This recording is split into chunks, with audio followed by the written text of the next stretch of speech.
Bonjour à tous. Bienvenue à chacun, bienvenue à ceux qui peut-être nous visitent pour la première fois. Je voudrais juste remettre ce temps dans la prière, courbons nos têtes. Oui, notre Dieu, nous voulons nous placer devant toi humblement, Seigneur, comme des humbles créatures, des êtres que toi tu as créés pour être en relation avec nous, des êtres que tu as créés pour communiquer avec toi, des êtres que tu as créés pour nous aimer, nous démontrer ton amour. Seigneur, en retour, nous voulons nous aussi nous placer devant toi pour te dire combien nous t'aimons, combien nous avons besoin de toi, combien nous sommes dépendants de toi.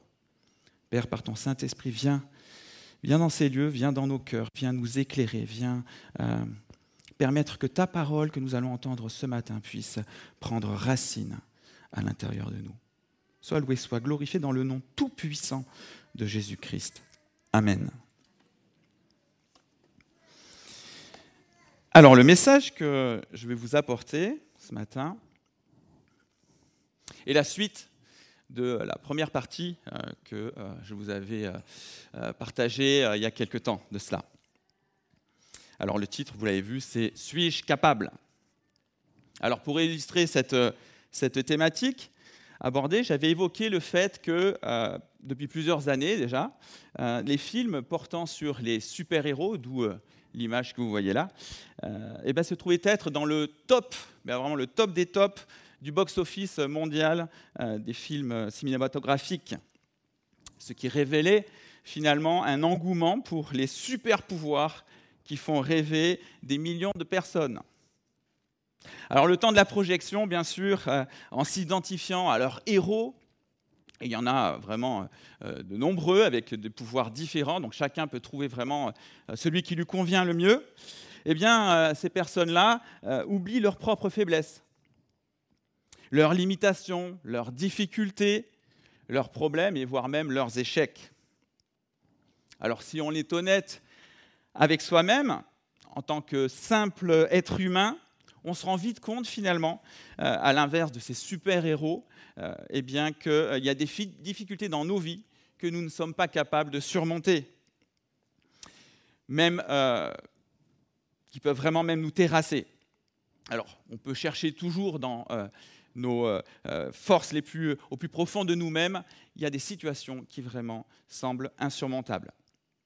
Et de celles-là, eh bien, il y en a une, et je crois que celle-là, elle est pour tout le monde la même, c'est celle de l'incapacité, notre incapacité naturelle, finalement, à bien agir sans jamais faire le mal.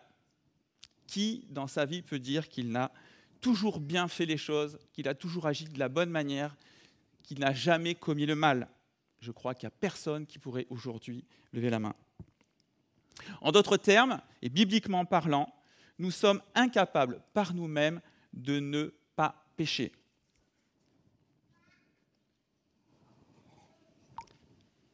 Pour autant, nous les chrétiens, nous avons un point commun avec tous ces super-héros. Oui, nous aussi on a un super pouvoir. Vous le saviez ? Nous avons un super pouvoir. Ouais. On a un point commun avec ces Superman, ces Wonder Woman, etc. Nous aussi, en nous, nous avons un pouvoir extraordinaire. Et ce pouvoir, ce super pouvoir, est bien plus grand que le leur. Et je dirais même bien plus grand que tous les leurs réunis. Ouais. Puisqu'il nous donne la seule capacité qu'aucun de ces super-héros n'a jamais eue, celle de pouvoir ne pas pécher. Et vous l'aurez compris, ce pouvoir, c'est celui que Dieu nous a donné par le biais du Saint-Esprit qu'il a mis en chacun de nous. Mais alors, comment actionner ce super pouvoir pour enfin être victorieux dans nos vies ?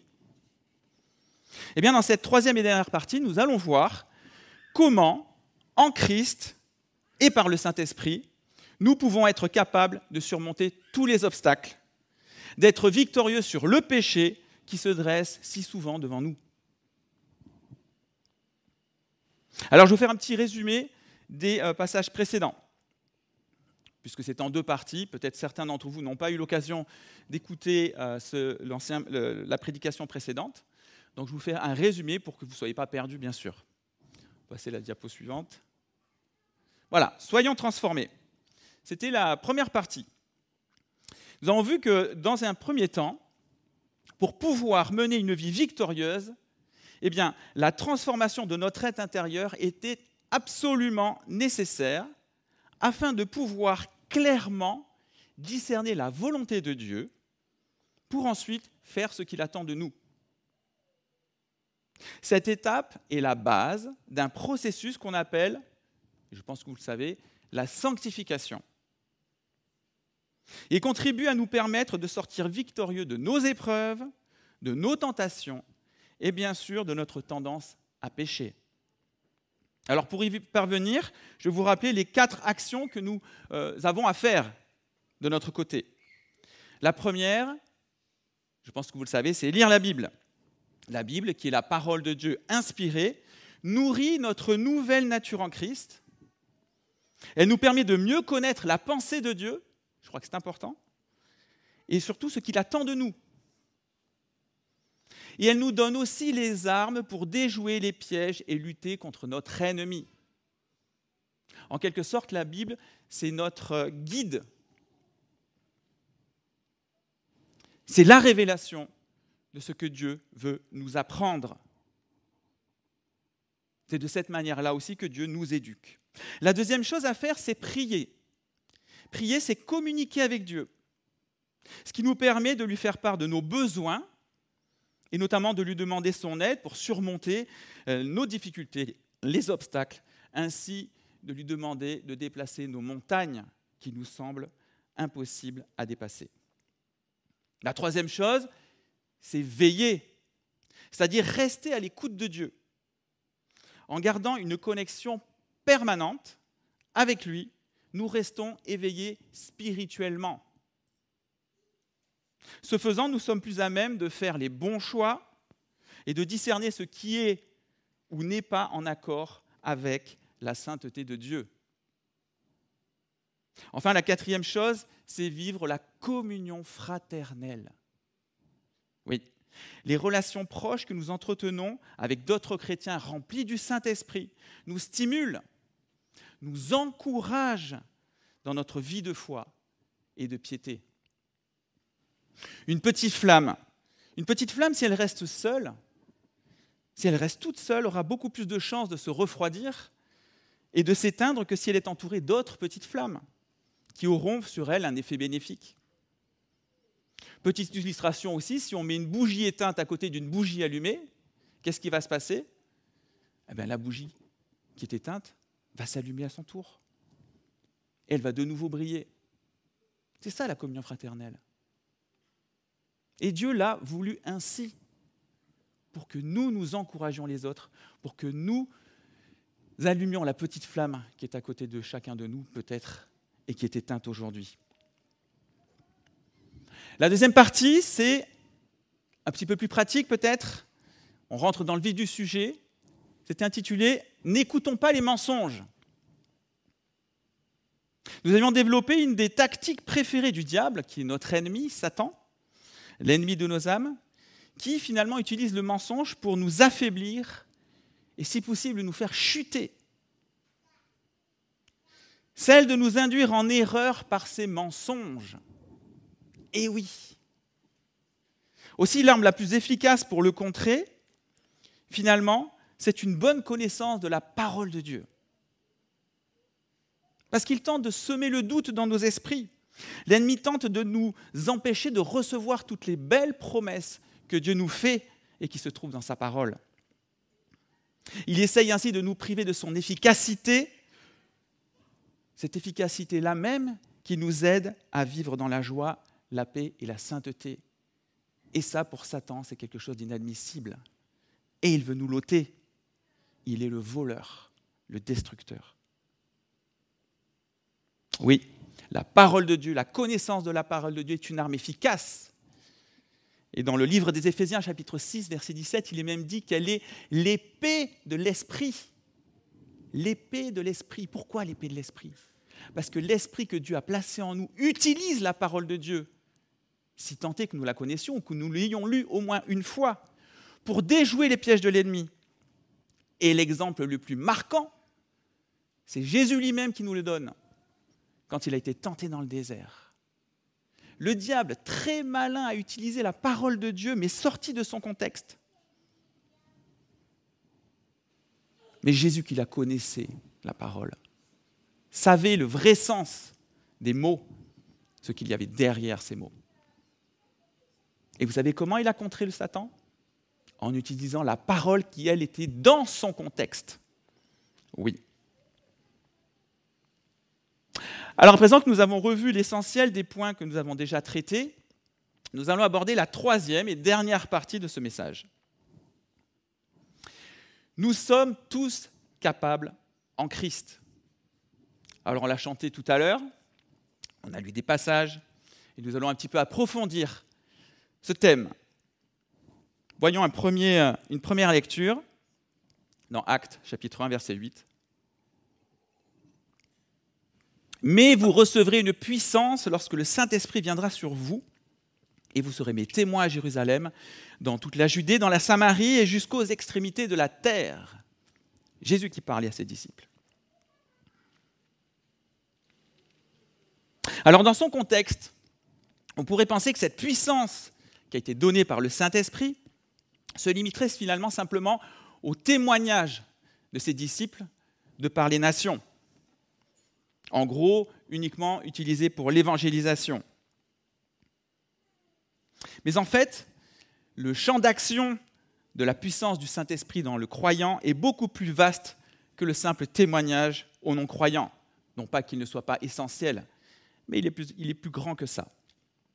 Alors, je ne vais pas vous en faire la liste complète ce matin, mais je vais juste vous apporter un exemple des effets de cette puissance en relation avec notre thématique, bien sûr. Et pour ce faire, j'utiliserai l'exemple de Pierre. Normalement, je pense que beaucoup de personnes connaissent Pierre, un apôtre remarquable, pilier fondateur de l'église de Jérusalem.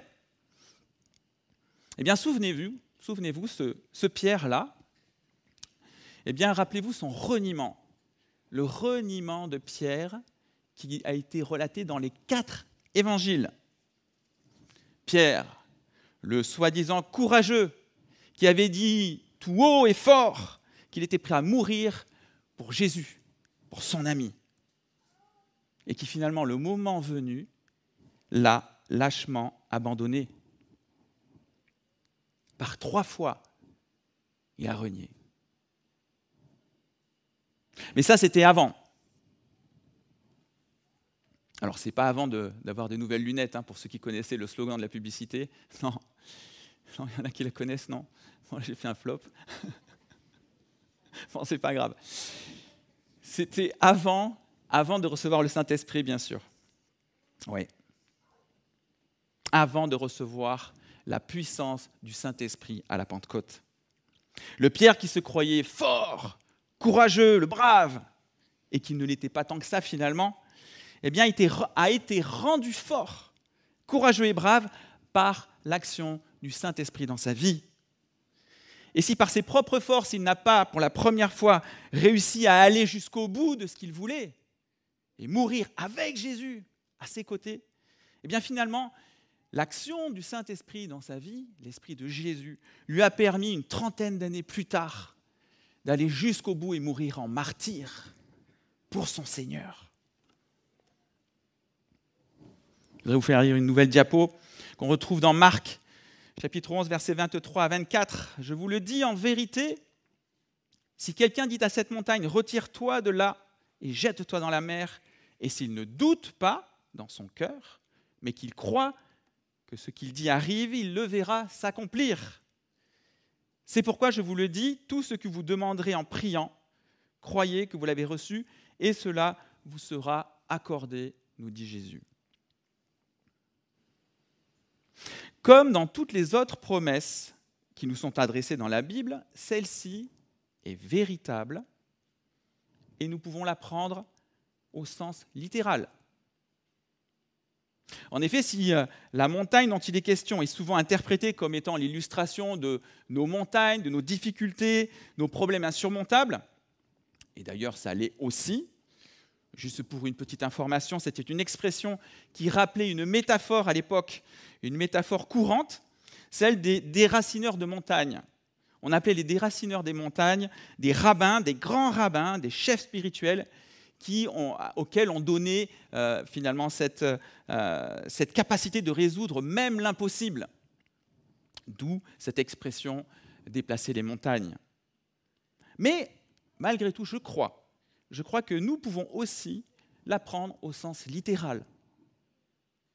D'ailleurs, le contexte de cette parole de Jésus fait quand même suite aux conséquences de la malédiction que Jésus avait lui-même proclamée à l'encontre d'un figuier qui était stérile.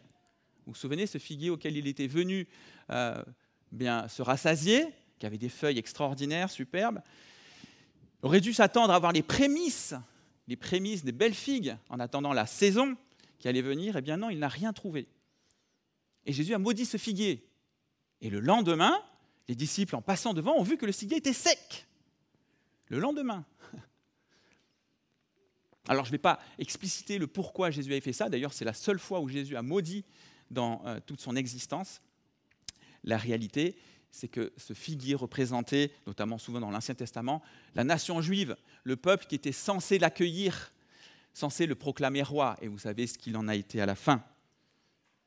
Il l'a fait crucifier.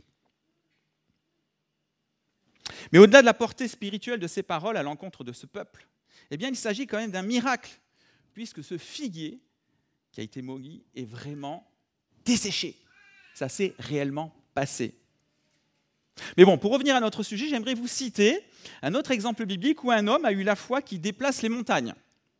Dans Jacques chapitre 5, versets 17 à 18, il est écrit « Élie était un homme de la même nature que nous. » Déjà, ça place le contexte. Il n'était pas meilleur que nous, pas plus fort, pas plus grand. Il était comme nous, même nature, un homme. Il a prié avec insistance. J'insiste sur le mot insistance.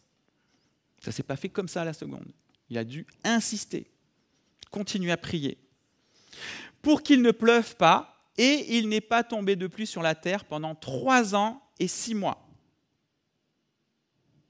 Puis il a de nouveau prié, et le ciel a donné de la pluie, et la terre a produit son fruit. Quand même. Alors vous me direz, c'est quand même assez incroyable. Est-ce qu'aujourd'hui on pourrait vivre ce genre de choses ? Eh bien, je vais vous confirmer que ça arrive encore aujourd'hui. Et je vais vous donner 2 exemples concrets vécus à notre époque. Un pasteur me racontait qu'il devait réparer une toiture de leur église. Et oui, une petite église, c'était une implantation. Et ils avaient racheté cette bicoque. Et le toit, voilà, il y avait des fuites et tout ça. Ils n'avaient pas assez d'argent, donc ils ont fait appel aux bénévoles.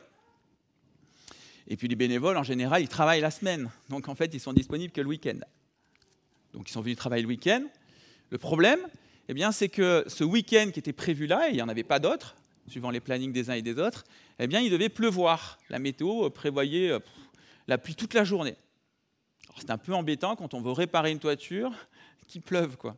Surtout quand on doit enlever les vieilles tuiles et replacer les nouvelles. Ce pasteur ainsi que son église, finalement, n'ont pas eu d'autre choix que de prier. Vous ne pouvez pas remettre les travaux à une autre date, alors ils ont prié. Prié pour qu'il ne pleuve pas. Alors, à votre avis, qu'est-ce qui s'est passé ? Le week-end, il a plu. Oui, je vous ai eu. Il a vraiment plu toute la journée. Toute la journée, il a plu. Sauf sur le toit de l'église. Il a plu tout autour de l'église. Pas une goutte sur le toit de l'église. Gloire à Dieu. Je vais vous donner un autre exemple qui concerne aussi la pluie. Lors d'un voyage missionnaire en Mauritanie, nous avions visité la vallée de l'Adrar. Je ne sais pas s'il y en a qui connaissent un petit peu. Notamment le fameux village de Chinguetti, pour ceux qui connaissent. Et lors d'une excursion à dos de dromadaire, Eh bien, le guide nous expliquait que le large chemin sur lequel nous étions en train de nous promener, finalement, était le lit d'une rivière qui était à sec. On appelle ça un oued. Alors, je vous montrerai tout à l'heure une photo. Ben voilà, elle est là. Vous voyez, c'est ça, l'oued. Jamais, on est tout petit, hein, là, je ne sais pas, c'est vraiment immense. Hein. Jamais on pourrait imaginer qu'il y ait une rivière qui place là. On pourrait même dire un fleuve. Jamais. Et quand on y est, c'est encore pire, hein, parce qu'en plus, il fait très chaud. Jamais. Et les habitants de ce village se désolaient de voir leur oued à sec depuis si longtemps. Ils désespéraient de revoir un jour l'eau s'y déverser à nouveau. Eh bien, certains d'entre nous, on n'était que des chrétiens, c'était un voyage missionnaire, ont fait un pas de foi. C'est vraiment un pas de foi. Hein. Et ils ont dit qu'ils allaient prier Dieu, qu'il fasse pleuvoir suffisamment pour que l'oued soit rempli à nouveau. Remplir ça. Quand on y est, c'est juste incroyable, impossible à imaginer. Ils ont fait ce pas de foi, ils ont dit aux villageois, nous on va prier notre Dieu pour qu'il pleuve à nouveau et que cette oued soit remplie. J'ai prié avec eux, mais j'y croyais pas. Enfin, j'espérais, mais j'avoue que à mes yeux, c'était impossible. Et je vous montrerai une autre diapo. Alors, c'est le même endroit, mais après la crue, vous voyez qu'il reste encore un peu d'eau là. Le missionnaire qui était sur place nous a écrit et il nous a dit que l'année suivante, l'oued était rempli. Wow. Est-ce que vous imaginez dans les cœurs de ces gens, parce qu'ils devaient s'en souvenir du petit groupe qui était venu prier pour leur dire qu'il allait pleuvoir, quand ils ont vu l'oued, ce qu'on a vu rempli. On a un Dieu incroyable. On a un Dieu incroyable. Il est grand. Et heureusement qu'il est plus grand que notre foi. En tout cas que la mienne. Si donc notre Dieu est capable de remplir un oued si large, asséché depuis tellement d'années, est-ce qu'il n'est pas capable de nous aider à surmonter nos difficultés ? Mais revenons à la promesse que nous avons lue tout à l'heure. On ne l'a pas vraiment vue, mais cette promesse, elle est conditionnelle. En effet, si dans le texte rien n'y paraît, nous retrouvons le même genre de promesse ailleurs, dans l'évangile de Jean, cette fois. Et voyons quelle est cette condition que nous n'avons pas vue dans le passage précédent. Lisons ensemble Jean chapitre 14, versets 12 à 14. En vérité, je vous le dis, celui qui croit en moi fera aussi les œuvres que je fais, il en fera même de plus grandes, parce que je vais vers mon Père. Tout ce que vous demanderez en mon nom, je le ferai, afin que la gloire du Père soit révélée dans le Fils. Si vous me demandez quelque chose en mon nom, je le ferai. Ah. Ici, nous voyons le même texte, quasiment, presque mot pour mot. Mais nous voyons le levier pour actionner la réponse de Dieu. Et ce levier, c'est afin que la gloire du Père soit révélée dans le Fils. En d'autres termes, ce que nous demandons doit glorifier Dieu, servir ses intérêts et non les nôtres pour être exaucé. Ça change la donne quand même. Toutefois, comme Dieu nous aime, comme il nous aime d'un amour parfait, eh bien ses intérêts deviennent aussi les nôtres. Eh oui. N'oublions pas une chose, c'est qu'il a sacrifié son propre Fils pour nous sauver de la perdition éternelle. Et il n'était pas vraiment obligé de le faire en plus. D'autant que la plupart des hommes de l'époque, et je pense même encore aujourd'hui, étaient rebelles. Ils étaient mauvais. Et Dieu savait en plus qu'il finirait par faire mourir dans d'atroces souffrances son Fils qu'il allait leur envoyer. Il le savait déjà. Et pourtant, il l'a fait. Donc, si l'on reprend la signification de cette promesse, Dieu nous exaucera toujours si ce que nous lui demandons coïncide avec sa volonté, qui est de se glorifier dans nos vies ou dans celles des autres. Voici un autre texte qui confirme ce que je viens de vous dire, dans 1 Jean chapitre 5, versets 14 à 15. Je vous fais la lecture. « Nous avons auprès de lui cette assurance, si nous demandons quelque chose conformément à sa volonté, il nous écoute. Et si nous savons qu'il nous écoute, quelle que soit notre demande, nous savons que nous possédons ce que nous lui avons demandé. » Les choses ici sont on ne peut plus claires. Cette belle promesse nous rassure, quelles que soient les preuves que nous pouvons traverser dans notre vie. Si c'est dans son plan parfait, dans sa volonté parfaite, il interviendra et répondra à notre prière.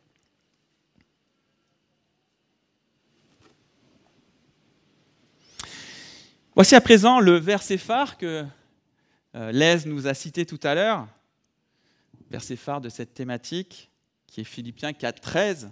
« Je peux tout, ou je puis tout par celui qui me fortifie », qui est Christ, bien sûr. Alors je pense qu'après avoir lu les passages précédents, vous aurez compris que ce verset ne peut pas être utilisé comme une formule magique déjà, ça c'est certain, qui nous ferait croire que tout ce que nous pouvons faire en comptant sur Christ, en invoquant son nom, nous sera possible. D'ailleurs, lorsque l'apôtre Paul écrit cette lettre aux chrétiens de Philippe, il est lui-même en prison, sans argent, et il risque d'être condamné à mort. Ce n'est pas une situation très enviable. Et nous savons notamment, après avoir parcouru ensemble, je ne sais pas si vous vous souvenez, tout le livre des Actes, combien l'apôtre Paul a souffert, combien de fois il n'a pas forcément échappé à la persécution, il s'est même fait lapider. La faim, la soif, la torture ont été le lot commun finalement de toutes ces péripéties, l'ont accompagné durant tous ces voyages missionnaires. Il n'a pas été épargné à chaque fois. Il l'a été, mais pas à chaque fois. Cela dit, il a appris une chose au travers de tout ce qu'il a vécu et enduré. Il a appris à compter sur Dieu et à se satisfaire de son état, quel qu'il soit. Il dira qu'il se réjouit à la fois dans la disette comme dans l'abondance. Il prend tout de Dieu, le bon comme le mauvais. Quand je dis le mauvais, c'est en apparence, bien sûr.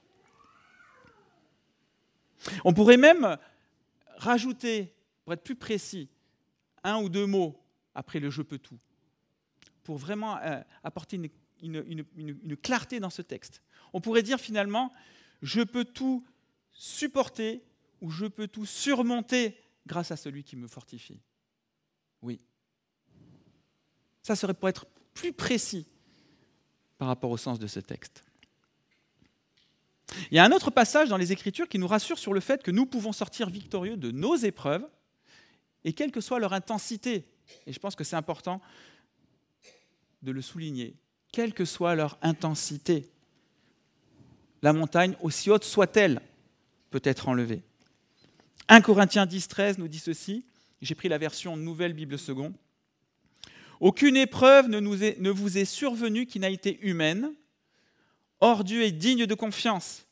Il ne permettra pas que vous soyez mis à l'épreuve au-delà de vos forces. Avec l'épreuve, il ménagera aussi une issue pour que vous puissiez la supporter. » Alors j'ai choisi cette traduction. Les autres traductions mettent le mot « tentation ». D'ailleurs, c'est une des seules de la Nouvelle Bible Seconde qui utilise le mot « épreuve ». Ça vient du grec « peirasmos » qui signifie les deux, tentation ou épreuve. J'ai choisi ce texte, pourquoi ? Parce que je pense qu'il englobe un peu plus le sens réel de ce que Paul voulait dire. Bien sûr, le contexte immédiat est celui, finalement, de la tentation, voire la tentation même sexuelle. Toutefois, les théologiens s'accordent pour dire que ce verset peut aussi se se traduire par épreuve dans le sens où il peut aussi toucher le domaine de l'épreuve, de la difficulté, de la souffrance. C'est pour ça que je préfère le mot épreuve. Elle inclut les deux sens. L'épreuve dans la tentation, mais aussi l'épreuve dans la souffrance.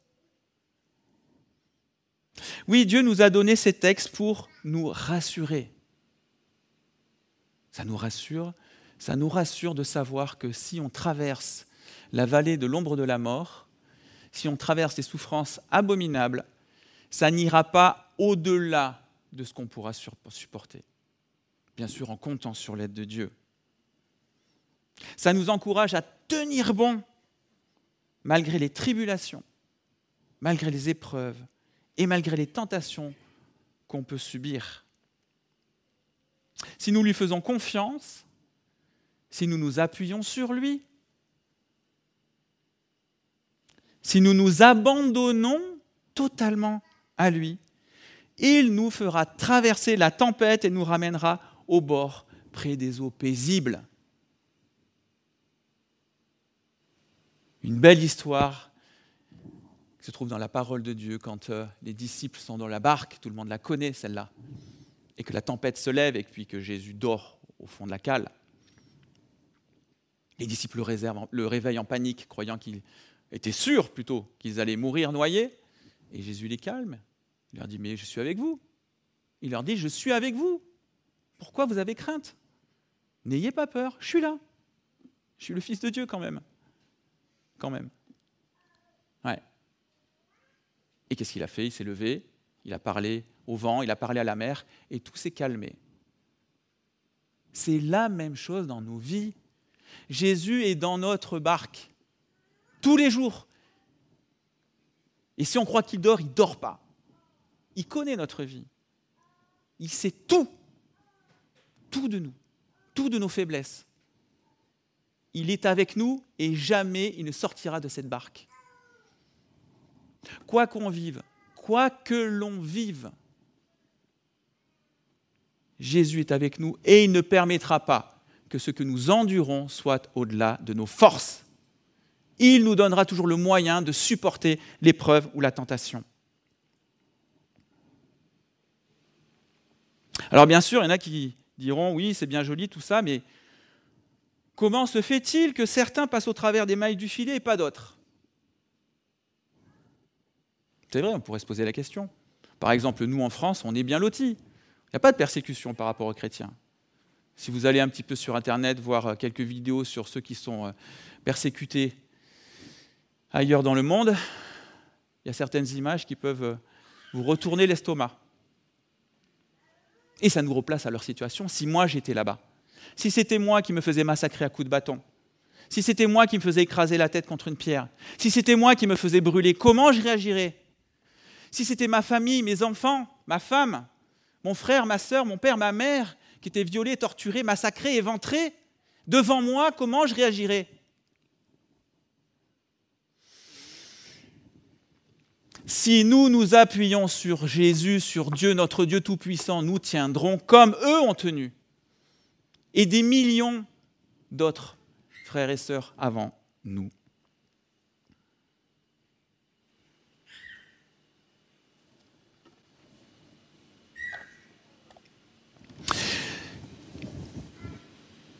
Souvenons-nous un passage dans les évangiles où Jésus annonce à Pierre qu'il va finir ses jours en martyr. Ce n'est pas très réjouissant comme prophétie, n'est-ce pas ? Un peu plus tard, Pierre interroge Jésus sur le sort réservé à Jean. Il est fort probable que Pierre était un petit peu jaloux d'ailleurs de Jean. La parole nous dit d'ailleurs que Jean était l'ami de Jésus. Il était proche de Jésus. Voici ce que Jésus lui répond. « Si je veux qu'il vive jusqu'à ce que je revienne, en quoi cela te concerne-t-il ? Toi, suis-moi. » Je pense que dans nos églises, alors je vous parlais tout à l'heure de pays où nos frères et sœurs sont massacrés, mais dans l'église, on peut avoir aussi ce sentiment. C'est très hétéroclite. Il y en a qui sont au chômage, il y en a qui sont étudiants, il y en a qui font des travaux, on va dire, peu valorisants, et puis on a des cadres supérieurs. Il y en a qui ont des belles voitures, il y en a qui ont des difficultés à payer leur fin de mois. Ça pourrait être légitime de se dire, mais Seigneur, je ne comprends pas, je suis ton enfant, c'est mon frère, ma sœur, pourquoi moi je galère, je souffre, alors que l'autre, il a tout ce qu'il lui faut? Pourquoi moi je crève de chaud chez moi, alors que l'autre, il est à la piscine? C'est une réalité du quotidien, et que nous vivons. Dieu le sait, tout ça. Et il n'est pas injuste. Qu'est-ce qu'il nous répond? Comme à Pierre. Que t'importe ce qu'il y a dans l'assiette de ton voisin? La tienne ne manquera de rien. Suis-moi. Juste suis-moi. Et je te réserve une place. Je te réserve un banquet. Et tu sais, tout ce que tu as manqué, peut-être que l'autre n'en a pas manqué, mais tout ce que toi tu as manqué, tu vas le retrouver au centuple. Suis-moi, fais-moi confiance. Même si c'est difficile. Je t'aime et je prends soin de toi et je ne t'abandonnerai jamais. Dieu connaît nos cœurs. Il nous connaît parfaitement. Il sait ce qui est bon pour nous et il sait ce qui ne l'est pas. Dans une famille, dans une même famille, des familles avec beaucoup d'enfants, c'est plus facile à voir, on ne peut pas les élever de la même manière. L'éducation n'est pas la même. Si le principe est le même pour chaque enfant, on est obligé de s'adapter au caractère de chacun. Parce que chacun réagira différemment de la manière où on va lui expliquer les choses, voire le réprimander. Pourquoi les parents font ça? Parce qu'ils veulent que chacun arrive à la fin au même résultat. Et que ça ne sert à rien de braquer l'un parce que ça va empirer les choses. Alors, on va passer par d'autres chemins, un peu plus cool aux yeux des autres, peut-être, mais qui n'est pas aux yeux de l'enfant qu'on corrige, même de cette manière. Pourquoi? Parce qu'on les aime. On les aime et on sait qu'ils sont tous différents. Et Dieu fait la même chose avec nous. Il ne nous traite pas de la même manière, parce qu'on est tous différents. Certains vont comprendre les choses d'une manière et d'autres d'une autre manière. Dieu nous élève, mais nous sommes tous ses enfants et il nous aime tous pareils. Et nous avons tous une même place dans le ciel avec lui. Enfin, on pourrait se poser une autre question, à juste titre. Pourquoi certains luttent encore avec leurs péchés alors que d'autres en ont été délivrés? C'est une autre réalité de l'Église. Plusieurs causes peuvent être en jeu. Et il est parfois nécessaire de demander de l'aide aussi aux autres chrétiens pour arriver à s'en sortir. C'est d'ailleurs pour cela qu'on a mis en place une équipe dans cette Église d'aide avec des personnes formées pour aider les frères et sœurs qui n'arrivent pas à se sortir de leurs faiblesses ou de leurs addictions. Nous sommes une famille et nous sommes là pour nous aider les uns les autres. Et Dieu a choisi aussi ce moyen, utiliser des hommes pour en sauver d'autres, utiliser des frères et des sœurs pour aider les autres. Dieu se glorifie de n'importe quel moyen. Il peut intervenir directement, il peut utiliser un frère ou une sœur, et encore d'autres situations. Mais si malgré ces tentatives, malgré un cœur bien disposé, Dieu ne nous a pas encore enlevé ce fardeau de nos épaules, eh bien, acceptons-le, comme l'a fait aussi l'apôtre Paul, lui-même, en restant humble et toujours dépendant de Dieu. Vous vous souvenez, cette fameuse écharde? Paul demandait à Dieu, mais délivre-moi de cette écharde.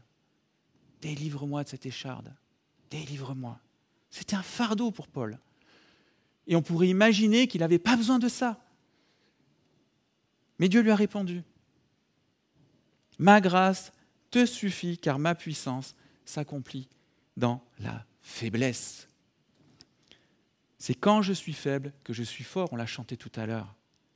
Oui, dans certains cas, Dieu nous laisse une écharde, un fardeau, quel qu'il soit, pour nous garder dans l'humilité, peut-être pour ne pas nous enfler d'orgueil, pour ne pas tomber dans le jugement des autres, parce qu'il est écrit qu'on sera jugé selon le jugement qu'on aura eu pour les autres. C'est un piège, le jugement, notre jugement. Oui, si Dieu ne nous délivre pas malgré tout, malgré toute notre bonne volonté, la sainteté de notre volonté, malgré tout, eh bien c'est peut-être parce que Dieu veut continuer à nous former et nous préserver peut-être de la chute. Quoi qu'il en soit, Dieu veut que nous tous, nous restions dépendants de lui à tous les niveaux. Alors je vais terminer avec la conclusion qui sera rapide. Je vais juste rappeler les points principaux pour avoir une vie chrétienne victorieuse. La première chose, bien sûr, c'est vivre totalement pour Dieu. Se donner totalement. Jésus disait, celui qui veut me suivre, qu'il renonce à lui-même. On abandonne tout, tout, tout, tout. Rien n'est à moi, tout est à Dieu. Je lui donne les clés de ma vie, mais complètes. Je ne garde rien. Même pas ce que je peux penser être légitime. La deuxième chose, c'est toujours chercher à le connaître, lui. La troisième, c'est toujours chercher à connaître sa parole, qui nous aide aussi à le connaître et à connaître ce qu'il veut. La quatrième, c'est toujours chercher à lui demander son aide. Et oui, il y a des chrétiens, je pense, qui n'osent pas demander. J'entends des fois, « Ah oui, mais moi je prie pour les autres, mais je ne prie pas pour moi. » Et puis Dieu les a placés dans une situation. Waouh! Tout s'effondre. Et là, ses frères, ses sœurs, pour la première fois, crient à Dieu, lui dit, « Viens m'aider. » Je pense que, quelque part, il y a aussi des racines d'orgueil dans le fait de vouloir être le sauveur des autres, mais pas finalement demander de l'aide pour soi-même. Et encore, il y a aussi toujours lui faire confiance. Ça, c'est très, très, très important. On ne doit pas oublier que Dieu nous tient dans sa main et qu'on peut lui faire confiance quoi qu'il arrive, même si on se retrouve au milieu d'un brasier. Et la dernière des choses, c'est qu'il ne faut jamais abandonner. Jamais. Que Dieu vous bénisse.